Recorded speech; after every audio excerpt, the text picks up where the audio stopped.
Welcome back guys to yet another video. In today's video we will be focusing on making this front engine mount into a polyurethane one. Now this is from the XA, my parts card that I got. The only reason I kept it is because it's the same exact mount as the Echo, which makes it perfect for me messing with it without actually sacrificing the drivability of the car. So let's first of all start by dissecting it. So this piece right here, this piece connects to the engine. Now this piece right here just holds in the AC line in place, as you can see by the top mount. Then there's this piece. Let me just go ahead and remove this little bolt.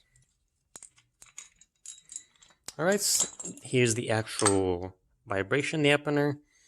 And this piece right here just connects to the engine to the mount.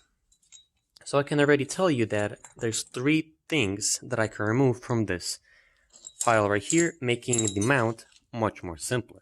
The first thing is going to be this little U shape. All this does is just hold the AC line in place by this via piece here. It doesn't support anything. It just connects these 2 points back here, but that's really not that important, so this will go. Second piece is this little damper right here. As you can see, this one right here, it weighs like about a pound. Again, it's just extra dampening. The other thing is this little mount back here. If I can get it off, yep, right here. That's the third thing. And now, as you can see, we have a much more simpler version of working on the mount. Obviously, I'll still have to remove this portion back here, remove it, clean all this up, and then we'll be good to go. And here's all of the pieces all separated. So obviously, this is separated, this, and the bushing from the housing is also separated. Next step that is going to be is cleaning up all these casting marks. So as you can see, all those lines, I want to clean up any of these part numbers, just clean up the casting marks. Same thing with here. There's a line here, remove these two circles, anything that has a part number on them. This piece right here, I will keep. And this piece right here as well, where the bushing will sit, there's going to be slight change to it. Obviously, I'm going to cut off some parts like here, this little nub here, that little nub here. Just overall clean it up. And the way I'm going to mount the bushing is I'm going to plate this piece right here. So I'm going to weld a little circle onto it. So then I can pour my mold. Then I will drill out the hole for this piece right here. And that's pretty much it. And I am back from grinding all of these pieces down. So as you can see, all the edges are ground out, so there are no more casting marks. So this piece is ready to get sandblasted. Same with this piece. As you can see, all the edges are... Ooh, why am I pointing on my glove? As you can see, all the edges are nice and smooth. No more casting marks. Flatten this piece out. Same thing where the bolts... Why am I pointing in my glove? Same with this piece right here. That's where the bolt bolts into. And lastly is this tea kettle or toilet bowl, which really looks like it. This is a piece that I'm going to be working on next. All of these pieces right here are done. Next is this one. So if I want to be pouring in my mold, what I have to do is weld this piece over here. After sanding, grinding, and cleaning all of these mounts up, I send them out to be powder coated, and as you can see, they look absolutely fantastic. I mean, you can already see how this one was completely all rusted out, and it looks absolutely phenomenal. Same with this one, and with these pieces as well. These are aluminum, that's why I chose a different color. But hey, these three pieces are going to be not important right now. What's going to be important is this piece right here. Since as you can see behind it, I have some liquid urethane 94 harshness rating, which I'm going to be mixing it up and pouring it into here. Now the way I'm going to do this is actually by 2 steps. So the first thing is just going to be fill it all the way to the top with the urethane, let it dry, which is like around 7 days. Yes, it's a long time, I know. Then measure the diameter of this piece right here, drill it right in the center, then fill it halfway, since this piece right here, if we put it all the way down, as you can see, it doesn't sit high enough. So if we fill it, the bottom piece, with more urethane, then put it in, it's going to be the correct height, which is what we want. So it's going to be doing to process, fill it, wait till it dry, then drill out the necessary hole, which is slightly smaller than this piece right here. Then fill it slightly more, and then it's going to be all done, ready for install.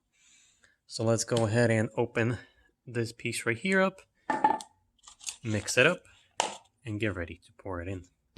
And here's everything set up. Here's the urethane, this is the activator, and my mixing plate. I mean, I didn't have anything else, so that's why I'm using it like I explained before. And the way we mix it is 11 parts of this and 100 parts of this. Or if you are going to be doing it fully, just dump this whole thing in here, mix it, and then pour it in. But I'm not going to do this since I will be making at least, hopefully, maybe 2 mounts out of this. But let's get pouring. And here it is. Everything is mixed up. Everything is poured in. It's almost to the full line, but that's okay since I will be adding more once this fully dries, which is like around 7 days or 18 hours if you put it in the oven, but I'm not going to.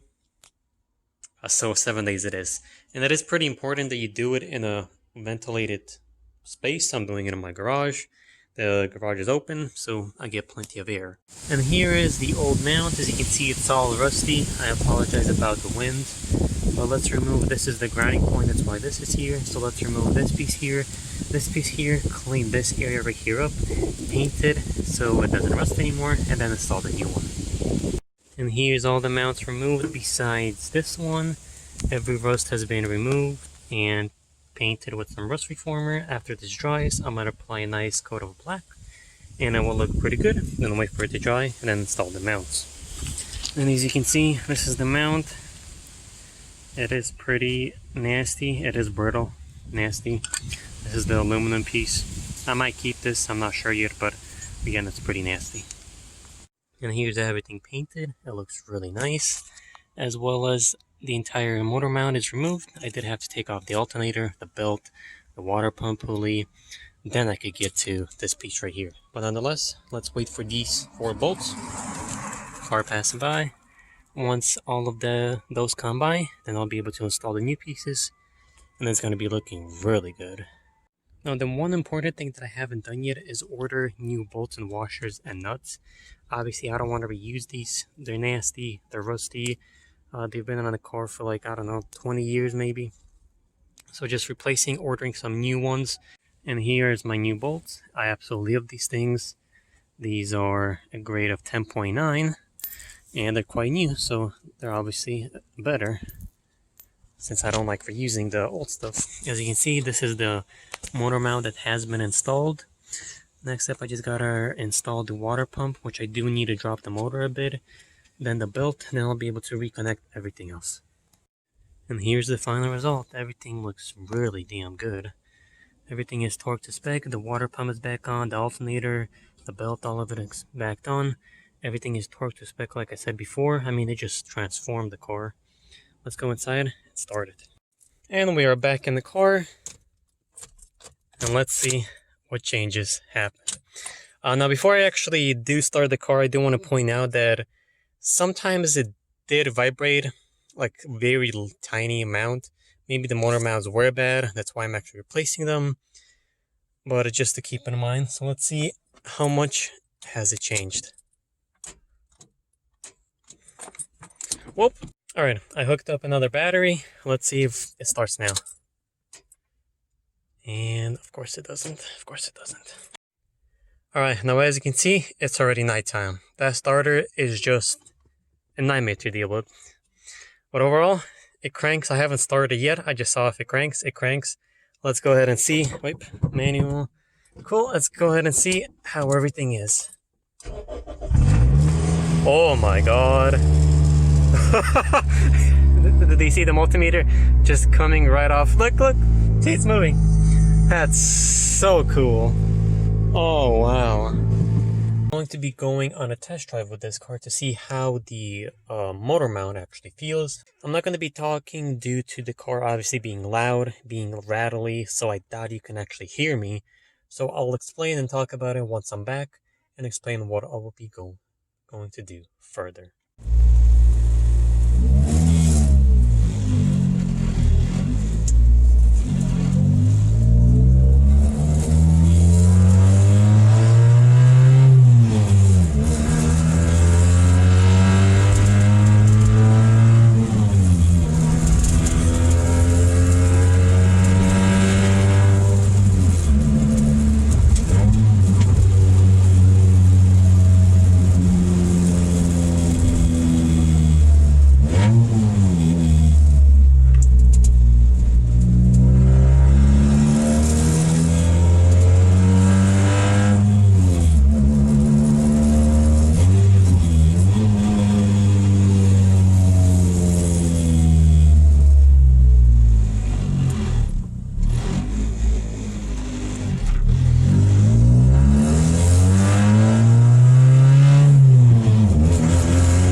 After that quick drive, I gotta tell you, I love every bit of it. I don't know, it's just like, I don't know, I just love it. This is my second car that I've done the motor mount, and I just don't even regret it. There's two little vibration things where it's coming from the front, which is just the plastic cowl, it's loose. And there's some vibrations coming from the rear, which is also pretty simple to fix. But other than that, the car feels great. It sounds it sounds so mean when you start it up. It just like it's so violent now. It's just amazing. 10 out of 10. I would definitely recommend it. But now the down motor mount is successful. I'm really happy about it. Let's move on what we'll be doing next or in the future. And that's these two motor mounts. Now the first one that I'm actually going to be doing is this one right here. This one is going to be the last one. It's the hardest to get to. And I'm doing something special with this one, so I will be putting that aside. But we will be focusing on this motor mount, which connects the transmission to the chassis. As you can see, pretty simple design. Same idea. Clean it up, powder coat it, pour the urethane, get new bolts. I'm not really sure if I could get a new bolt of this one since it is, well, long, but we'll see. Overall, I'm just really happy with the results. Would I recommend this? Yes, 100% yes. Unless you don't like vibrations, harsh ride, then sure, don't do it. But if you do or don't mind it, then yes, I would definitely recommend it. But overall, I'm really happy with the results. I'm really happy with how it looks. It just looks amazing. But I'll see you guys in the next one. Please like, comment, subscribe, and hit that notification bell so you can get my latest video. I am trying to get my videos better and better quality since this is something new to me, but slowly improving myself and how I make things. I'll see you then.